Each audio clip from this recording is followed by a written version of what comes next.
అమ్మ ముందు మీతో మాట్లాడాలి. చాలా హ్యాపీగా ఉంది. సొంత ఊరికి రావడం, సొంత జిల్లా అంటే ఎవరికైనా ఉంటుంది. అది అనుకోకుండా వచ్చింది. జగన్ గారి ఆశీర్వాదం, జగన్మోహన్ రెడ్డి గారి ఆశీస్సులతో ఈ సొంత జిల్లాకు రావడం ఎవరికైనా హ్యాపీ ఉంటుంది సొంత జిల్లాకి. అలాగే ఆయనకు విజయసాయి రెడ్డి గారికి కూడా చాలా హ్యాపీ అనిపిస్తుంది. సునందమ్మ గారు, మిమ్మల్ని విజయసాయి రెడ్డి గారు తన ట్విట్టర్లో మీ ప్రచారానికి సంబంధించిన వీడియోస్ పోస్ట్ చేసినప్పుడే చూసాం.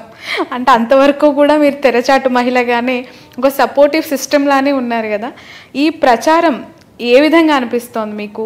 గ్రౌండ్లోకి వెళ్తూ ఉన్నప్పుడు మీకు వస్తున్న ఆదరణ ఏంటి? ఇంటింటి గడప గడప గొద్దుకి పోయినప్పుడు మాకు చాలా అద్భుతంగా, చాలా స్పందన అయితే చాలా బాగుంది. అది చాలా హ్యాపీ అనిపిస్తుంది. ప్రతి ఒక్కరింటికి పోతే అందరూ వాళ్ళ ప్రేమాభిమానాలు చూస్తుంటే ఇలా గడప గడప తొక్కడం నాకు బాగా నచ్చి పాపను కూడా రమ్మని చెప్పడం జరిగింది. ప్రతి ఒక్కరి సమస్యలు తెలుసుకోవడం, కొంచెం ఇంట్లో కూర్చుంటే అవన్నీ తెలియవు కదా, బయటికి వస్తేనే అన్నీ తెలుస్తాయి. అవన్నీ నాకు చాలా నచ్చింది. కొంతమంది అయితే పాపం మహిళలు ఎంతో ప్రేమతో మనల్ని లోపలికి ఆహ్వానించి వాళ్ళు చూపే ప్రేమాభిమానాలు మనం తట్టుకోలేకపోతున్నాం అనిపిస్తుంది. ఒక మహిళ అయితే కళ్ళల్లో నీళ్ళు వచ్చినాయి. ఆ మహిళ అయితే నాకు ఇప్పటికి కూడా గుర్తుండిపోయింది. ఎందుకు ఏడ్చింది? అది ఎందుకో నాకు అర్థం కాలేదు, కానీ నాకు ఎందుకో భలే అనిపించింది. అమ్మాయి మీ మనసుకి తాకి ఉంటుంది ఆ దృశ్యం. ఓకే, ఎందుకు ఏడ్చింది అనుకుంటున్నారు మీరు? ఎందుకు ఏడ్చిందంటే, అంటే జగన్ గారి మీద ఇష్టమా, విజయసాయి రెడ్డి గారు అంటే ప్రేమనా, మీకేమనిపించింది? ఒక మహిళ ఇట్లా కష్టపడుతుంది అని అనిపించింది. Okay, right. నేహారెడ్డి గారు, క్యాంపెయిన్ స్టార్ట్ చేసిన మినిట్ మీ ఫీలింగ్ ఏంటి? ఎక్స్పెక్ట్ చేశారా ఎప్పుడైనా? అంటే ఇంతకాలం ఫాదర్ బ్యాక్ అండ్ పాలిటిక్స్ ఎక్కువగా కూడా రాజ్యసభ, ఢిల్లీ అఫైర్స్ అవ్వచ్చు, ఇక్కడ ఇంటర్నల్ స్టేట్ పార్టీ ఇష్యూస్ ఎక్కువగా ఆయన చూసేవారు కదా. ఇప్పుడు ఫస్ట్ టైం ఎంపీగా బరిలోకి దిగటం, మీరు ఇన్వాల్వ్ అవ్వటం ఏ విధంగా ఉంది? ఎప్పుడూ అనుకోలేదండి ఇలాగా అందరి మధ్యలోకి వెళ్ళి అందరి గురించి తెలుసుకొని వాళ్ళ బాగోగులు కానీ వాళ్ళకున్న సమస్యలు కానీ ఇలాగా ఇంత క్లోజప్లో తెలుసుకునే ఛాన్స్ వస్తుందని ఎప్పుడూ అనుకోలేదు. నాన్నగారు పరోక్ష రాజకీయాలు చేసేటప్పుడు వారి పని వారు చేసుకునేవారు. మేము ఎక్కువ ఇన్వాల్వ్ అయ్యే వాళ్ళం కాదు, ఏమీ లేదు. ఇలాగ ప్రత్యక్ష రాజకీయాల్లో వచ్చిన తర్వాత మనము ఒక సపోర్ట్ ఇవ్వాలి, అందరికీ మేమున్నాము అని చెప్పాలి. ఇది అది ఊరికే ఉత్త మాట కూడా కాదు, నిజం కూడా. అందరం ఒక కుటుంబం లాగానే అందరికీ ఎలాంటి సహాయం చేయగలుగుతామో ఏ లెవెల్లో అయినా సరే, ఎంత చిన్నదైనా ఎంత పెద్దదైనా మనం సపోర్ట్ చేసేది మన బాధ్యత. అలాగనుకోనే మేము వచ్చాము. Okay, right. అసలు విజయసాయి రెడ్డి గారు అంటే పొద్దున్న లేస్తే సర్కాస్టిక్గా ఉండే ట్వీట్స్, ఆయన ఇచ్చే కాంట్రవర్షియల్ స్టేట్మెంట్స్ అండ్ ఒక సింగిల్ లైన్లో ఆయన విమర్శలు చేస్తూ ఉంటారు. విజయసాయి రెడ్డి గారి కుటుంబ నేపథ్యం ఏంటి? నిజంగానే రాజకీయాల్లో వాళ్ళ ముందు తరం ఎవరైనా ఉన్నారా? అసలు వాళ్ళ ఎంటైర్ ఫ్యామిలీ ఎక్కడ సెటిల్ అయింది? ఇలాంటి వివరాలు పెద్దగా బయటికి తెలియదు. సో ఈరోజు మీ ద్వారా నేను తెలుసుకోవాలనుకుంటున్నాను. నాన్నగారు వాళ్ళ అండ్ ఇంకొకటి క్వశ్చన్ అడగడానికి there is big reason. MP అభ్యర్థిగా విజయసాయి రెడ్డి గారు ఇప్పుడు ఈ టికెట్ కన్ఫర్మేషన్ అయిన అప్పుడు విజయసాయి రెడ్డి గారు వైజాగ్ కాదా, నెల్లూరు వాస్తవ్యులా, నెల్లూరులో పుట్టి పెరిగారా, నెల్లూరులో చదువుకున్నారా అని చెప్పి చాలామంది అప్పటి నుంచి చూస్తూ ఉన్నారు. సో మీ ద్వారా ఒకసారి క్లారిటీ. నాన్నగారి వాళ్ళ ఫాదర్, మా తాతగారు తాళ్ళపూడి గ్రామంలోనే హీ వాజ్ అ ఫార్మర్ అండి. చాలా బేసిక్గా కింద నుంచి పై అన్నీ చూసి వచ్చిన వారు. అందుకని he has immense respect for people of all everybody. ఎలాంటి వారైనా సరే, అది చిన్నవారైనా పెద్దవారైనా తేడా చూపించకుండా అదే లవ్, అదే రెస్పెక్ట్ అందరికీ చూపిస్తారు. అప్పటి నుంచి తాళ్ళపూడిలో పుట్టి అక్కడే స్కూల్ చదివారు. అక్కడి నుంచి నెల్లూరులో విఆర్ కాలేజ్లోనే కాలేజ్ చేశారు. అప్పటి నుంచి చెన్నైకి వచ్చారు. అక్కడ CA కంప్లీట్ చేసి అక్కడే ప్రాక్టీస్ చేశారు. మా అమ్మగారు కూడా అప్పుడు పెళ్లి చేసుకోవడం జరిగింది. అప్పుడే మా అమ్మగారు వాళ్ళ నాన్నగారు, మా maternal grand father, he was an MLA అండి. ఆయన ద్వారానే మన రాజారెడ్డి గారు కానీ రాజశేఖర్ రెడ్డి గారు కానీ పరిచయం అయ్యారు. రాజశేఖర్ రెడ్డి గారు వాజ్ ఆల్సో, అండ్ అందరికీ తెలిసిందే, హీ వాజ్ ఎక్స్ట్రాడినరీ పర్సన్. ఇలాగా నాన్నగారిని చూసి సీఏగా వెంటనే అపాయింట్ చేసేసుకొని అప్పటి నుంచి వాళ్ళిద్దరూ కలిసి నడుస్తూనే ఉన్నారు.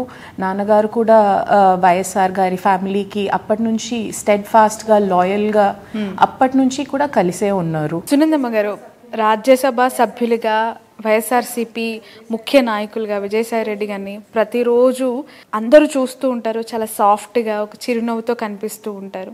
బట్ రాజకీయాలకి కౌంటర్ ఇవ్వాలి అంటే మళ్ళీ చాలా స్ట్రాంగ్గా కౌంటర్స్ ఇస్తూ ఉంటారు. పర్సనల్ లైఫ్కి వచ్చేసరికి విజయసాయి రెడ్డి గారి నేచర్ ఏంటి? ఇంట్లో ఎలా ఉంటారు? ఫ్యామిలీతో తను ఎట్లా గడుపుతారు? ఫ్యామిలీతో చాలా, బయట ఎట్లా ఉంటారు ఫ్యామిలీతో కూడా అదే విధంగా ఉంటారు. చాలా జోవియల్గా ఉంటారు. ఇంట్లో పాపతో కానీ జోవియల్గా జోక్స్ వేస్తా చాలా బాగుంటారు. ప్రతి ఒక్కరిని చిన్న పెద్ద తేడా లేకుండా ప్రతి ఒక్కరితో ఆప్యాయంగా పలకరించడం ఫస్ట్ ఇంపార్టెంట్. పనోళ్ళ కాడి నుంచి, ఇంట్లో పనిచేసే వాళ్ళ కాడి నుంచి ఒక రెస్పెక్ట్ ఇస్తాడు. పనోళ్ళని కూడా ఎప్పుడు రేయి కానీ అట్లా అనే వ్యక్తి కాదు. అది ఎప్పుడైనా అది చిన్నప్పటి నుంచి పాపకు కూడా అదే రకంగా పిల్లలకు కూడా అలవాటు అయిపోయింది. ఆయన చూసి చాలా నేర్చుకోవాల్సినవి చాలా ఉన్నాయి. Okay, right. జగన్ గారు మహిళలకి పెద్దపీట వేశాను, నా ప్రభుత్వంలో మహిళలే ముఖ్యులు అని చెప్పి అనేక సంక్షేమ పథకాలు ప్రవేశపెట్టారు కదా. ఒక మహిళగా మీరు ఫీల్డ్కి వెళ్తూ ఉన్నప్పుడు ఇప్పుడు ప్రచారంలో మీకు వస్తున్న మద్దతు, ఎస్పెషల్లీ మహిళలు ఎట్లా సపోర్ట్ చేస్తున్నారు? మహిళలకు జగన్ గారు చేసిన మంచి పనులు వల్లే మహిళలందరూ ఇప్పుడు సపోర్ట్ చేస్తున్నారు. ప్రతి మహిళ ఫస్ట్ ముందు జగన్ గారి పేరే, మనం వెంటనే పోయిన వెంటనే ఫస్ట్ వాళ్ళు జగన్ గారి పేరు చెప్తేనే వాళ్ళ మొహంలో చిరునవ్వు తెలిసిపోతుంది. అది జగన్ గారు చేసిన సంక్షేమ పథకాలు కానీ అవన్నీ మహిళలకు ఇచ్చిన గౌరవం కానీ వాటి వల్ల ఇది ఖచ్చితంగా సాధ్యం అనిపిస్తుంది. విజయసాయి రెడ్డి గారి ఎంపీ అభ్యర్థిగా ఇక్కడ కన్ఫర్మ్ అయిన తర్వాత ఆయన ఇక్కడ ఉండరు, అయితే వైజాగ్లో ఉంటారు, లేదంటే హైదరాబాద్, ఢిల్లీ ఇట్లా ఉండిపోతారు నాన్ లోకలు అని చెప్పి వేమిరెడ్డి గారు అంటూ ఉన్నారు కదా. సో నిజంగానే ఉండరంటారా విజయసాయి రెడ్డి గారు? లేదండి, ఖచ్చితంగా ఇక్కడే ఉంటారు. ఇప్పుడు ఈ ఊరికి వచ్చారు కాబట్టి ఇక్కడే ఉంటాము. ఇంకా ఈ ప్రజాసేవ చేయడం మాకు ఆయన అదృష్టంగా భావిస్తున్నారు. చాలా ఆయనకు వేరే బిజినెస్లు లేవు, వేరే వ్యాపారాలు లేవు. ఇదే ప్రజల సేవ చేయడమే. ఒక పాప మాకు, ఆ అమ్మాయికి మ్యారేజ్ అయిపోయింది. ఇంకా మా ఇంటి ఫ్యామిలీ బాధ్యతలు కూడా ఏం లేవు. ఆయన వేరే ఇంకా ప్రజాసేవ చేయడమే. చాలా రోజుల నుంచి ప్రజలు, మీకు తెలుసు ఢిల్లీలో అంతా ఎట్లా ప్రజల కోసం ఎట్లా చేస్తున్నారు, అవి అందరికీ టీవీలలో అందరూ తెలుసా. అది ఇప్పుడు ఈరోజు నెల్లూరుకనే కాదు, ఎక్కడికి పోయినా ప్రజల గురించి ఆలోచిస్తారు. ఇప్పుడు సొంత జిల్లాకు రావడం ఇంకా అదృష్టంగా భావిస్తున్నాం. Okay, right. నెల్లూరులో మీరు పెళ్లి చేసుకున్న రోజుల్ని ఒక్కసారి గుర్తు చేసుకొని ఇప్పుడు ప్రచారంలో వెళ్తూ ఉన్నప్పుడు ఏమనిపిస్తుంది? ఆ రోజులు ఎలా ఉన్నాయి, ఈ రోజులు ఎలా ఉన్నాయి? ఏమి లేదు, మార్పులు అంటే ఏం లేదు. విజయసాయి రెడ్డి గారికి ఎందుకు ఓటేయాలమ్మా? ఇక్కడ వేమిరెడ్డి గారు ఆల్రెడీ సిట్టింగ్ ఎంపీ. అఫ్కోర్స్ వాళ్ళిద్దరూ చాలా ఫ్రెండ్స్ అని కూడా చెప్తూ ఉంటారు. ఇప్పుడు ప్రత్యర్థులు అయ్యారు. ఇరు పార్టీలకి సంబంధించి టఫ్ ఫైట్ కనిపిస్తూ ఉందని అందరూ అంటూ ఉన్నారు కదా. ఇక్కడ విజయసాయి రెడ్డి గారిని ఎందుకు గెలిపించాలంటారు? విజయసాయి రెడ్డి గారు చాలా కష్టపడతారు. అది అందరికీ తెలిసిన విషయమే. ఈరోజు నేను చెప్పడం కాదు, ఒక వైఫ్గా ప్రతి ఒక్కరికి తెలుసు ఆయన ఎంత కష్టపడతారనేది. ఆయన కష్టమే ఆయనకు గెలుపు ఇస్తుంది. పైగా జగన్మోహన్ రెడ్డి గారి ఈ సంక్షేమ పథకాలు ఖచ్చితంగా మేము తప్పకుండా గెలుస్తామనేది ధీమా. Okay, right. Thank you so much అమ్మ. మీ పాపను కూడా ఇంకా చాలా విషయాలు అడిగి తెలుసుకుంటాము. Wish you all the best. మీరు అనుకున్న లక్ష్యాలు సాధించాలి, ఛేదించాలి అండ్ ఖచ్చితంగా సక్సెస్ అందుకోవాలి ఎన్నికల్లో అని కోరుకుంటున్నాం. Thank you.